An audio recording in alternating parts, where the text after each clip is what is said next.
Good morning mga kasari.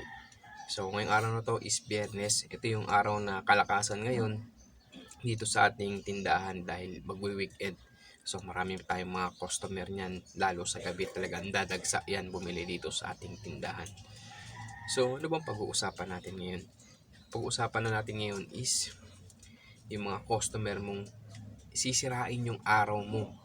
Talagang maiimbierno ka no sa mga customer na bumibili sa tindahan mo. So maraming makaka-relate dito sa ating pag-uusapan ngayon dito sa ating YouTube channel.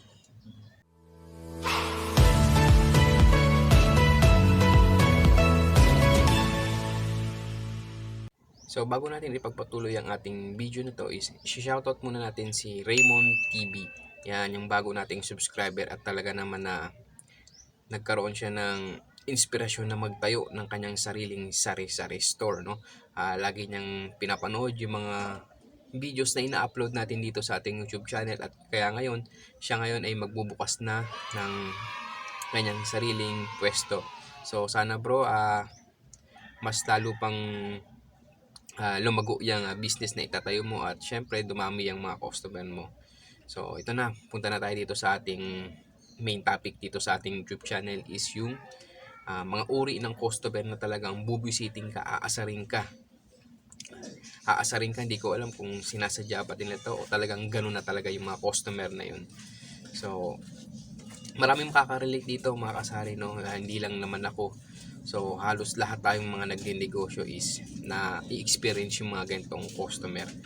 So hindi porket na nakakainis sila, nakaka-imbyar na sila is wala na silang ambag dito sa ating tindahan. Sila pa rin yung napakalaking tulong dito sa ating tindahan dahil sa kanila pa rin syempre nanggagaling yung kinikita natin syempre sa tindahan. Pero share ko lang sa inyo yung mga customer na talagang aasarin ka lang naman pero wag mong papatulan mga kasari kasi sila pa rin yung mga customer natin.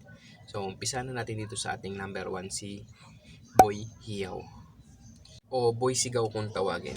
Itong mga customer na to, ito yung pag bumibili sa tindahan mo, ito yung pag bumili is abot hanggang kabilang kanto yung pagbili nila, no?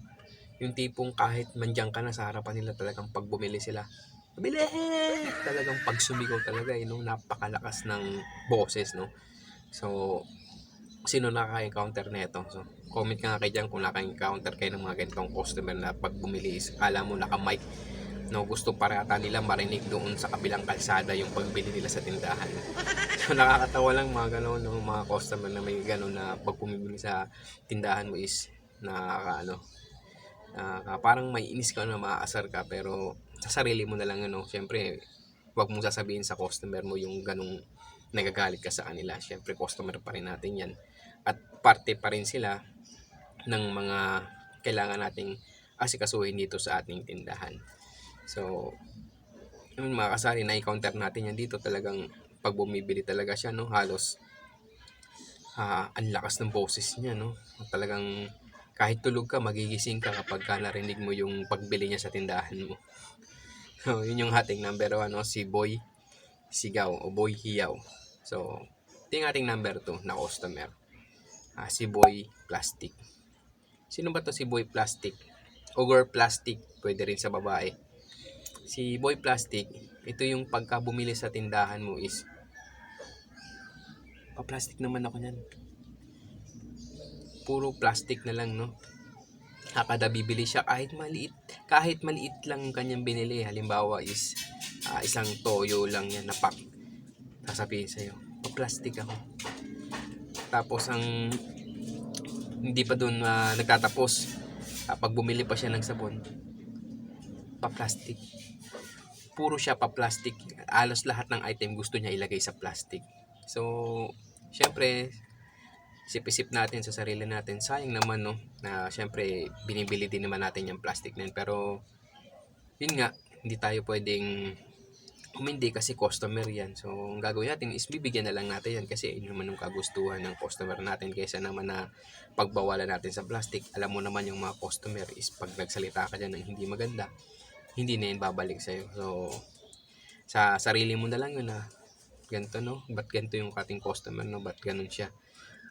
Syempre wala naman tayong magagawa, customer yan. So, respetuhin na lang natin kung anong kailangan nila at gawin na lang natin kung ano yung mga gusto nila. Ito pa, yung ating pangatlo na customer na talagang sisirain talaga yung araw mo, no? Talagang maimbierna ka eh. Ito si Boy Papalit. So marami nakaka-encounter nito si Boy Papalit. Ito yung customer na yung tipong tataon na nakita ka na ayun nga, nag-aayos ka kasi kakapamalengke ka lang. Ayan, tapos sasabihin ka na, boss, baka pwede naman magpapalit dyan. Nakita mo na nga na kakapamili mo lang, nag-aayos ka ng paninda mo. May mga bagong deliver ka ng mga supplier. Sasabihin mo naman, boss, papalit naman. O ito pa, pagka umaga naman, yung tipong kabubukas mo lang ng tindahan mo. Tapos, nandyan siya kaagad. Boss, pwedeng papalit. Kahit 2.5 lang. O kahit tagi 100 lang. Yung talagang pipilitin ka talaga magpapalit, no? So, nakakatawa yung mga ganong customer, no? Talagang sisirain talaga yung araw mo. Sasabihin mo, ito pa nga, kakabukas ko pa lang ng tindahan. Wala pa akong benta, kabubukas ko pa lang, ikaw pa lang yung unang customer na pumunta rito tapos magpapalit ka. So, wala pa akong maibibigay sa'yo. So, pwede mo naman siyang kausapin ng maayos at huwag mong kausapin ng pabalagbag, no? Kausapin mo na lang ng maayos para syempre yung customer pa rin natin yan. So, pwede mo na lang sabihin na, boss, pasensya na, kabubukas ko pa lang ang tindahan at wala pa tayong benta dito sa ating tindahan. So, sumubo ka muna dun sa ibang tindahan, baka meron sila. May mga ganun eh, kausapin mo na lang ng maayos. Hindi yung sisigawan mo sila na parang galit na galit ka dahil nga aga-aga nagpapapalit sila. So, punta na tayo dito sa ating pang-apat na customer na talaga naman na pipiliting kang bad tripin, no? Ito yung tinatawag natin na pagkukumpara. Yung, ba't kay ano? Yung mga customer na pag bumibili sa tindahan mo, pabili nga ng kape. Sinabi mo yung presyo, 15 yung kape. Ba't kay 13 lang, 14 lang. Yung mga ganun mga customer na talagang sa isip-isip mo, dapat doon ka na lang bumili. Kung ganun din naman nagsasabihin mo, bumili siya ng soft drinks. Magkano tong mismo? 20. Ba't kay lang, 19 lang, 18 lang. Ba't sa'yo ang mahal? Yung mga ganung customer na talagang, alam mo, sa totoo lang, hindi naman ang tindahan natin, hindi pare-parehas ng presyo yan. Siyempre, yung ibang tindahan is talaga nag-a-adjust sila, nagtataas sila ng kahit piso o dos dahil nga sa mga kinukonsumo nila. Halimbawa kung sa kuryente at lalo yung may mga umuupa dyan, nakaka-relate yan. Siyempre, nagdadagdag tayo ng kaunti lang naman yung dinadagdag natin eh. Pero hindi natin maiwasan yung mga customer na nagsasabi na kukumpara ka talaga sa ibang tindahan.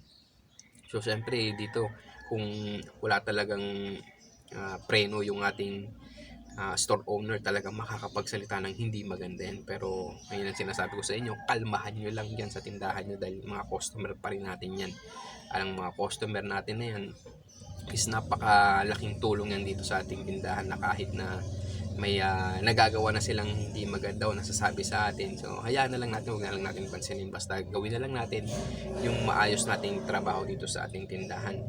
Ayan. So, yun yung ating pang-apat. At ito naman si, number 5 naman si Boy Kidlat. Ano ba tong Boy Kidlat? Ito yung pag bumibili is, ang bilis. Alam mo yung parang gusto nang mag-CR, no? Tapos inuna niya pa munang bumili sa tindahan mo at sobrang nagmamadali. May nauna na pa sa yung customer, tapos gusto niya iabot agad yung bayad sa'yo, no? Pabili ako, pabili. Yung mga ganong customer, no, nagmamadali sila. Kala mo mauubusan sila ng item. So, sino naka-encounter ng ganon na nagmamadali? So, ang nangyayari niyan, itong tayo nagtitinda is natataranta tayo, no? So, pagka ganon mga customer natin, nagsasabay-sabay sila.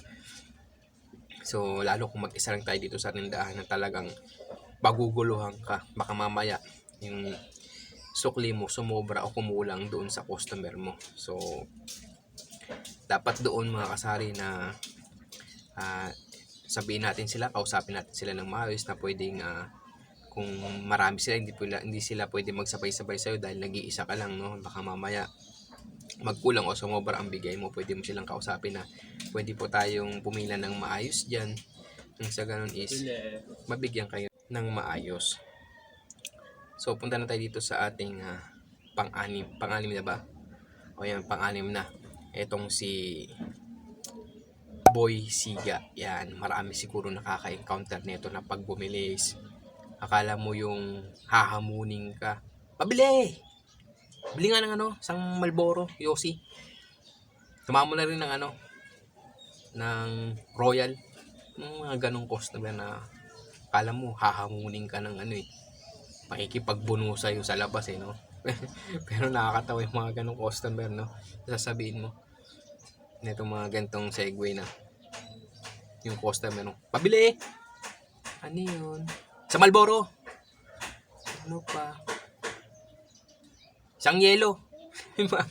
Nakakatawa yung mga ganong mga customer, no. Pag bumili, kala mo hahamunin ka ng hindi ko alam kung hamunin ka ng boxing o wrestling Pero mga ganon, siyempre hindi ko naman sabihin na patulan nyo yung mga ganong customer nyo. Kahit paano customer yan, sila pa rin yung nagdadala ng kita siyempre sa ating tindahan. Kahit na ganon sila is pag-ingatan pa rin natin sila dahil mga customer yan. At kahit ganon sila, siyempre wala naman tayong magagawa doon. So punta na tayo dito sa ating panghuli, no. Ito si Mabusisi Girl. So sino ba tong Mabusisi Girl na to? Sila yung mga customer na pag bumili is talagang pag bumili sila ng item, halos lahat ata ng nakasulat, binabasa nila, no. Talagang sinusulit nila yung mga ingredient. Sasabihin pa nila, ay, hindi ako wala pwede na ito, mataas yung protein, bawal ako niyan. So syempre susuli niyan. So bili na naman siya ng ibang item. So bili na naman siya ng ganito, halimbawa ng mantika. So titignan na naman niya yan yung nilalaman niyan. Tapos pag may nakita na naman siya, ay mataas ang cholesterol nito, ayoko niyan. Wala na bang iba? So napakaganon ng mga customer talaga. So wala tayong magagawa sa mga ganong customer, talagang mabusisi yung mga yan, no. So matatawa ka na lang talaga sa kanila, no. Yung bang yung mga hinahanap nila is wala pa sa'yo, nakakatawa naman yung mga ganun, no. So yun lang ang ating video ngayon. So sana nakatuwa, nag-enjoy kayo sa ating topic natin yun na talagang nakakatawa sa mga iba't ibang klase ng mga customer na talagang sisirain yung araw mo, no. So kahit ganun pa man, mga customer pa rin natin yan. So ibibigay pa rin natin yung the best natin sa kanila. So yun lang. At kung bago ka pa lang dito sa aking YouTube channel, isang subscribe naman dyan para magpatuloy pa tayo sa mga ganitong topic na relate dito sa ating tindahan. So kung na-encounter mo yung mga ganito, is comment mo naman doon kung ano yung mga na-encounter sa'yo ng mga customer mong mga sisirain yung araw mo, no, sa mga nabanggit natin. Kung ano yung mga customer mo na talagang sinisira yung araw mo. So hanggang dito na lang muna ang ating video at kita-kita na lang tayo sa ating next vlog.